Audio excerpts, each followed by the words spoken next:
दोस्तों, स्वागत है आप सबों का हमारे चैनल रोजगार दर्पण में। आज हम लोग यूपी ट्रिपल एससी पेट के थ्रू जो लेखपाल में जो भर्ती होने वाली है उसका फुल एनालिसिस करेंगे। हम लोग जानेंगे कि लेखपाल का सिलेबस क्या है, इसका फॉर्म कैसे भरना है तथा इसके एज क्राइटेरिया क्या है, इसका सिलेबस क्या है और इसका आपका सैलरी स्ट्रक्चर क्या है और जितनी भी जानकारियाँ हैं इस पूरे लेखपाल के बारे में आज हम लोग डिस्कस करेंगे। तो चलिए आगे बढ़ते हैं, बने रहिए वीडियो के अंत तक। सबसे पहले हम लोग इसमें जानेंगे परीक्षा शुल्क के बारे में कि अलग अलग कैटेगरी के लिए आपको कितनी फीस देना है।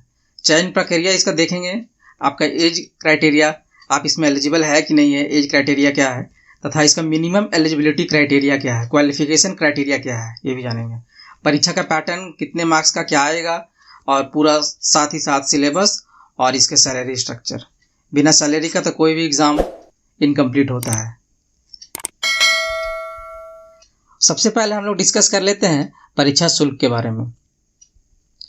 तो आप देख सकते हैं परीक्षा शुल्क कुछ इस प्रकार है। जनरल के लिए हमारे पास 315 रुपया, ओबीसी के लिए भी 315, यानी कि जनरल ओबीसी का आपका फीस फॉर्म भरने का सेम ही रहेगा। एससी का 165 और एसटी का 65। साथ ही केवल यहाँ पे पीडब्ल्यूडी कैंडिडेट्स के लिए आपको 0 फीस है, यानी कि कोई फीस नहीं लगेगी। आपको ये पता होना चाहिए ये लेखपाल की जो भर्ती होने वाली है उसमें कुल लगभग 8000 की वैकेंसी आने वाली है। आयोग ने ये स्पष्ट कर दिया है और इसमें से यूपी ट्रिपल एससी पेट के थ्रू ही लिया जाएगा, यानी कि यूपी ट्रिपल एससी पेट में पहले एग्जाम में जो मिनिमम बोल सकते हैं इसका 15 गुना के अंदर जो आएंगे उन्हीं को लेखपाल के एग्जाम के लिए बुलाया जाएगा। यानी कि 8000 का 15 गुना आपका हो गया 1,20,000, यानी कि 1,20,000 के आसपास यूपी ट्रिपल एससी पेट के रैंक के हिसाब से आपको लेखपाल में बुलाया जाएगा। आगे डिस्कस कर लेते हैं इसका चयन प्रक्रिया। तो चयन प्रक्रिया सिंपल है, आपको केवल लिखित एग्जाम होगा। इसमें आपको किसी प्रकार का कोई मौखिक या इंटरव्यू नहीं है, केवल एक लिखित परीक्षा होगा जो कि एमसीक्यू बेस्ड होगा। इसकी आयु सीमा की बात करें तो आयु की टेंशन आपको नहीं होनी चाहिए, क्योंकि यहाँ पे मिनिमम 18 वर्ष और मैक्सिमम 40 वर्ष रखा गया है। तो मुझे नहीं लगता है इस एज क्राइटेरिया को लेकर किसी को भी दिक्कत आनी चाहिए।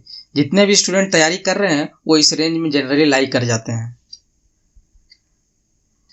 उसके बाद है एलिजिबिलिटी क्राइटेरिया। एलिजिबिलिटी क्राइटेरिया में मिनिमम आपका 12th पास होना चाहिए। ग्रेजुएशन है तो अच्छी बात है, आपको बेनिफिट मिल सकता है, लेकिन इसकी कोई सूचना नहीं है। मिनिमम क्राइटेरिया आपका 12th पास होना चाहिए और इससे ज़्यादा कुछ नहीं चाहिए। परीक्षा का पैटर्न, परीक्षा का पैटर्न से अवगत होना बहुत ही ज़रूरी है। कुल मार्क्स 100 का होगा और आपको टोटल टाइम मिलेगा 1.5 घंटे का, यानी कि 90 मिनट, जिसमें से आपका देख सकते हैं सामान्य हिंदी, गणित, सामान्य ज्ञान और उसके बाद आ जाता है ग्राम समाज और विकास। सभी से आपके 25 क्वेश्चंस रहेंगे और सभी से एक मार्क्स, यानी कि 25 क्वेश्चन 25 मार्क्स, यानी कि टोटल हो गए 100 क्वेश्चन 100 मार्क्स। इस तरह से परीक्षा का पैटर्न होगा आपका। आगे बात कर लेते हैं सिलेबस की। सबसे इम्पोर्टेंट यहाँ पे आपकी सिलेबस ही रहने वाली है। सिलेबस को समझना बहुत ही ज़रूरी है। तो सबसे पहले हिंदी की बात करें तो हिंदी की सिलेबस में आप देख सकते हैं क्या क्या आने वाली है। जो सबसे इम्पोर्टेंट पॉइंट्स है वो हमने लिख के रखा है। सबसे पहले अलंकार है, तो आप देख सकते हैं अलंकार, समास, वाक्यांशों के लिए, शब्द के लिए निर्माण, लोकोक्तियाँ और मुहावरे, साथ ही वाक्य संशोधित लिंग, छंद, कारक, वर्तनी, अनेकार्थी शब्द, ये सारे आपके इस सिलेबस में कवर हो जाते हैं। साथ ही साथ आपको रस, विलोम, संधिया, तत्सम, तद्भव और पर्यायवाची शब्द देखने को मिलेंगे। तो विलोम शब्द में आपका अपोजिट वर्ड्स बोल सकते हैं, अब पर्यायवाची में सेम मीनिंग वाले शब्द सब आते हैं। संधि यहाँ पे एक बहुत ही इंपॉर्टेंट टॉपिक है, क्योंकि इससे फिक्स क्वेश्चन आपका 1 या 2 क्वेश्चन आपको देखने को मिलेंगे। संधि विच्छेद करने मिलेंगे या संधि के जितने भी भेद हैं वो सब एग्जाम्पल के तौर पे पूछे जा सकते हैं। अब आते हैं हम लोग मैथमेटिक्स में यानी कि गणित में। तो गणित में सबसे पहले आ जाता है आपका अंक गणित और संख्यायिकी यानी कि अर्थमेटिक और स्टैटिस्टिक्स। तो इसके अंदर आपको देख सकते हैं संख्या प्रणाली यानी कि नंबर सिस्टम, उसके बाद आपका प्रतिशत यानी कि परसेंटेज, संख्यायिकी यानी कि स्टैटिस्टिक्स से रिलेटेड क्वेश्चन रहेंगे, प्रॉफिट एंड लॉस, लाभ हानि, तथ्यों का वर्गीकरण यानी कि क्लासिफिकेशन ऑफ फैक्ट से रिलेटेड कुछ क्वेश्चंस रह सकते हैं। उसके बाद आ जाता है आपके पास आवृत्ति आपको समझ में आना चाहिए, स्टैटिस्टिक्स का पार्ट है यानी कि फ्रीक्वेंसी, आवृत्ति वितरण यानी कि फ्रीक्वेंसी डिस्ट्रीब्यूशन, यहाँ पे ये रिपीट हो गया है तो इसको आपको देखने की जरूरत नहीं है। उसके बाद है संचयी आवृत्ति, इसका मतलब होता है कम्युलेटिव फ्रीक्वेंसी, इससे रिलेटेड एक दो क्वेश्चंस रह सकते हैं। तथ्यों का गठन या फिर बोले फॉर्मुलेशन ऑफ फैक्ट्स। साथ ही आपको देखने को मिलेगा bar chart, pie chart, histogram, ये सारा डेटा इंटरप्रिटेशन का पार्ट्स है। आवृत्ति बहुभुज ये भी आपको देखने को मिलेगा यानी कि फ्रीक्वेंसी ऑफ पॉलीगॉन्स। साथ ही समांतर, मध्य और माध्य मोड यानी कि मीन, मीडियम मोड, ये तीनों टॉपिक से आपको क्वेश्चन रहेंगे। आगे बढ़ते हैं इसका सिलेबस में तो आ जाता है हमारे पास ज्यामिति यानी कि ज्योमेट्री।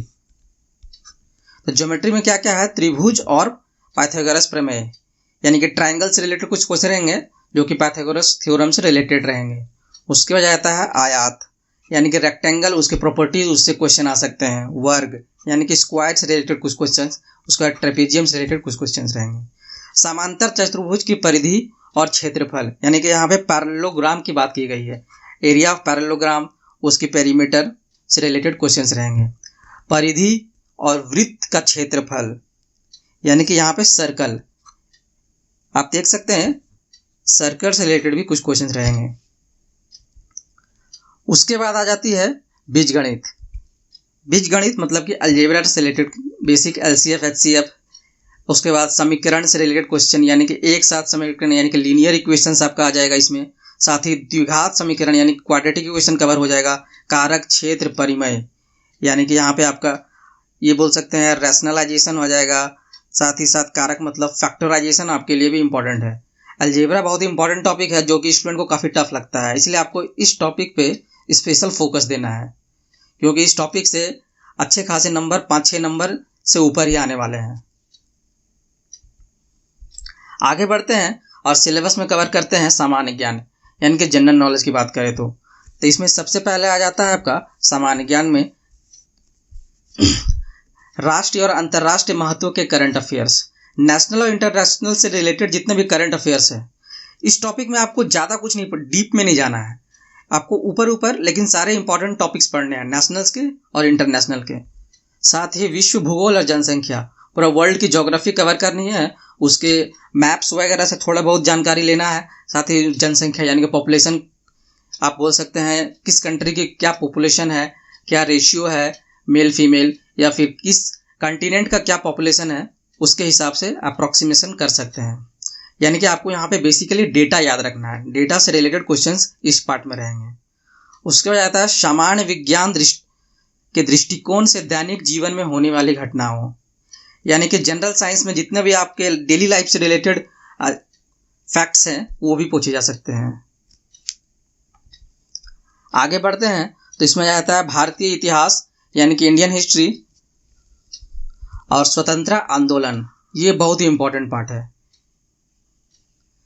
इस टॉपिक में आपको कवर करना है जितने भी फ्रीडम मूवमेंट्स हैं, जैसे कि जालियांवाला बाग मूवमेंट, खिलाफत मूवमेंट, 1857 का रिवोल्ट जो हुआ था, साथ ही साथ civil disobedience movement, quit India movement, जितने भी मूवमेंट्स हैं वो आपको यहाँ पे कवर हो जाएंगे। यानी कि सारे के डेट्स याद रखने हैं, सारे के इंपॉर्टेंट फैक्ट्स याद रखने हैं, किस किस आंदोलन में क्या हुआ था वो आपको कवर करना है।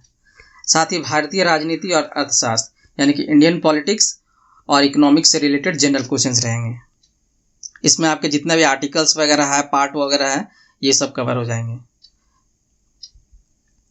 आगे बढ़ते हैं और थोड़ा एनालिसिस करते हैं हिस्ट्री का डीप में। तो हिस्ट्री में आप देख सकते हैं फोकस फाइनेंशियल के नॉलेज पर होगा, साथ ही साथ इसमें आपके सामाजिक, धार्मिक और राजनीतिक दल से भी क्वेश्चन पूछे जाएंगे। भारतीय स्वतंत्रता आंदोलन के तहत भारतीय स्वतंत्रता आंदोलन के प्रतीकी, प्रकृति और विशेषता के बारे में ज्ञान है, तो ये सब टॉपिक आपको कवर करना है। राष्ट्रवाद का उदय और हमें स्वतंत्रता कैसे प्राप्त होती है, ये अपेक्षित है।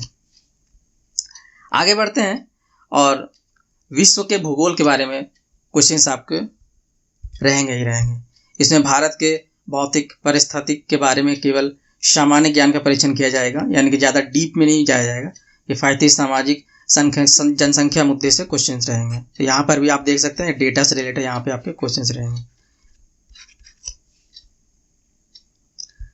आगे बढ़ते हैं और ये भी एक इम्पॉर्टेंट टॉपिक है, ग्राम समाज और विकास, यानी कि विलेज सोसाइटी एंड डेवलपमेंट। इस टॉपिक से बहुत से बच्चे डरते हैं, लेकिन इसको डरने की ज़रूरत नहीं है। इसमें बहुत ज़्यादा टफ कुछ नहीं आने वाला है। बेसिकली आपको टॉपिक्स को पढ़ना है, टॉपिक से रिलेटेड जितने मेन पॉइंट्स है बस उसको पढ़ना है। तो इसमें सबसे पहले आता है ग्राम विकास भारत का सम्मान है, यानी कि रूरल डेवलपमेंट प्रोग्राम जितना वगैरह आते हैं वो यहाँ पे आ जाएंगे। ग्राम विकास कार्यक्रम और प्रबंधन, यहाँ पर भी रूरल डेवलपमेंट से रिलेटेड प्रोग्राम्स वगैरह आएंगे। उसके बाद आता है ग्राम विकास अनुसंधान, यानी कि रिसर्च एंड डेवलपमेंट, गांव के में क्या क्या रिसर्च एंड डेवलपमेंट हो रहा है उससे रिलेटेड कुछ इसमें आ सकता है। ग्राम स्वास्थ्य योजनाएं, ये तो बहुत ही इंपॉर्टेंट फैक्ट है। जितना भी हेल्थ रिलेटेड आपका योजनाएं चल रहे हैं या फिर जो भी आने वाले हैं या फिर जो भी 2-4 साल में लॉन्च हुए हैं वो इम्पोर्टेंट है यहाँ पे। आगे बढ़ते हैं। उसके बाद आ जाता है आपका ग्राम सामाजिक सोशल फैक्टर्स, कैसे विकास हो रहा है। ग्राम विकास और भूमि सुधार, लैंड रिफॉर्म से क्वेश्चन रहेंगे, ये भी एक इम्पॉर्टेंट पॉइंट है। तो आपको पूरा सिलेबस को फोकस करना है और एक एक पॉइंट को एनालाइज करके आगे बढ़ते जाना है। अब बात करें सबसे इम्पॉर्टेंट पॉइंट वेतन की, तो आप देख सकते हैं इस तरह से कुछ वेतन क्लासिफिकेशन किया गया है, यानी कि 1S, 2S, 3S और 4S बैंड में आपका वेतन रहने वाला है। तो 1S बैंड में आप देख सकते हैं 15,000 से लेकर 60,000। 15,000 आपका मिनिमम है और 60,000 मैक्सिमम है। ये जो 15,000 आपको नज़र आ रहा है इसमें आपका अलाउंसेस ऐड नहीं है, यानी कि इसमें बहुत सारे अलाउंसेस ऐड रहते हैं, जैसे कि TA, DA, HRA वगैरह बहुत सारे अलाउंसेस ऐड रहते हैं, महंगाई भत्ता वगैरह, डियरिंग अलाउंस सब ऐड रहते हैं। तो ये सब सारे ऐड करेंगे तो ये 15,000 आपका 30,000 के आसपास बन के आ जाता है। तो ये आपका सैलरी में अलाउंसेस इंक्लूड नहीं है। ये सारे सैलरी में आप अलाउंस ऐड कीजिएगा तो आपका सैलरी बढ़कर आएगा। अगर इस UP SSC पेट से रिलेटेड कोई भी जानकारी लेनी है या लेखपाल से रिलेटेड कोई भी जानकारी आपको सॉल्व नहीं हो पाई हो तो कमेंट करके ज़रूर बताएं, आपको सॉल्यूशन दिया जाएगा। साथ ही वीडियो कैसा लगा आप ज़रूर बताएं, अपने फ्रेंड्स के साथ शेयर करें ताकि उनको भी पता चले कि इनका लेखपाल की पूरी प्रक्रिया और सिलेबस क्या है। Thank you for watching.